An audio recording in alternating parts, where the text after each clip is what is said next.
Assalamualaikum warahmatullahi wabarakatuh. Berjumpa kembali di channel Ardiko Ramos. Informasi terbaru kali ini terkait dengan update informasi untuk sahabat-sahabat berstatus R2 dan R3 yang nantinya akan diangkat menjadi P3K per waktu, terkait dengan peluang maupun informasi kapan dan dikontrak berapa tahun. Informasi terbaru ya sahabat-sahabat, berikut ulasan lengkapnya. P3K per waktu akan dikontrak setahun sekali, memungkinkan peluang menjadi P3K penuh waktu terbuka lebar. Berikut untuk ulasan lengkapnya. Pemerintah secara bertahap akan menyelesaikan proses peralihan honorer menjadi P3K. Honorer yang telah mengikuti seleksi P3K penuh waktu beberapa waktu yang lalu dinyatakan lulus akan segera dilantik menjadi P3K penuh waktu. Terkait dengan progres NI P3K akan kita bagikan di next video ya sahabat-sahabat, terkait informasi terbaru untuk pertanggal 2 April 2025. Selanjutnya, bagi yang tidak lulus maupun yang tidak memiliki formasi saat pendaftaran akan diberikan kesempatan untuk menjadi P3K par waktu. P3K par waktu menjadi solusi jangka pendek yang ditawarkan pemerintah untuk mencegah terjadinya PHK massal terhadap para honorer ini. Para honorer yang nantinya dinyatakan lulus sebagai P3K par waktu akan mendapatkan kesempatan untuk menjadi P3K penuh waktu. Nantinya para P3K par waktu akan dievaluasi setiap tahun, dengan kata lain surat keputusan pengantarnya hanya berlaku untuk masa 1 tahun. Kebijakan melakukan evaluasi setiap tahun sekali mungkin para P3K par waktu mendapatkan kesempatan menjadi P3K penuh waktu.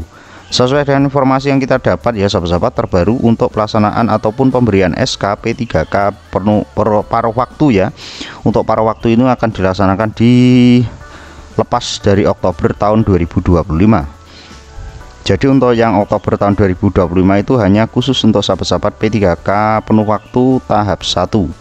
Untuk yang tahap 2 dan R2 dan R3 tidak berbarengan dengan sahabat-sahabat P3K tahap 1. Peluang menjadi P3K paruh waktu semakin terbuka lebar karena dalam 1 tahun sekali akan diperhatikan kinerja pada P3K paruh waktu ini. Jika kinerja P3K paruh waktu baik dan kebutuhan dari instansi masih ada, kemudian peningkatan status akan terjadi di P3K paruh waktu menjadi P3K penuh waktu atau menjadi P3K saja. Namun P3K par waktu sangat tergantung pada kemampuan keuangan daerah untuk memberikan gaji setiap bulan. Terkait dengan gaji P3K par waktu akan kita bedah juga ya sahabat-sahabat di next video yang akan terbit pada hari ini. Dengan adanya kebijakan evaluasi dan SK berlaku hanya setahun, bisa ditanggapi dengan positif peluang alih status bisa lebih cepat menjadi P3K. Tentunya menjadi harapan setiap honorer karena kesejahteraan akan lebih terjamin. Besaran pendapatan yang diberikan pemerintah pada P3K penuh waktu tentunya sangat memungkinkan adanya peningkatan kesejahteraan pada P3K penuh waktu ini. P3K penuh waktu merupakan bagian dari ASN sehingga gaji yang diterima diberikan pemerintah beserta tunjangan yang menyertainya cukup lumayan besar. Peningkatan status dari honorer menjadi P3K tentunya memberikan kebanggaan tersendiri sehingga para honorer berupaya keras agar menjadi P3K ini.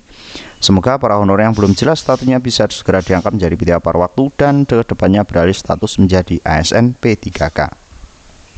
Terkait dengan untuk sahabat-sahabat yang menantikan kapan untuk pengisian DRH, yang pasti untuk forum ataupun komunitas P3K par waktu ataupun komunitas honorer R2, R3 maupun R1 setelah Hari Raya Idul Fitri ini akan segera melakukan pendekatan maupun mendekatkan evaluasi serta orasi kepada pemerintah agar nantinya untuk pengisian DRH pengisian DRH untuk sahabat-sahabat R2 dan R3 ini segera dipercepat ataupun nanti berbarengan dengan P3K tahap kedua ini. Dan mudah-mudahan untuk informasi ini bisa bermanfaat ya sahabat-sahabat. Selamat bagi sahabat-sahabat yang berstatus muslim. Minal aizin wal faizin, mohon maaf lahir dan batin. Ada kurang biasa maaf, wallahul muwaffiq ila thoriq. Wassalamualaikum warahmatullahi wabarakatuh.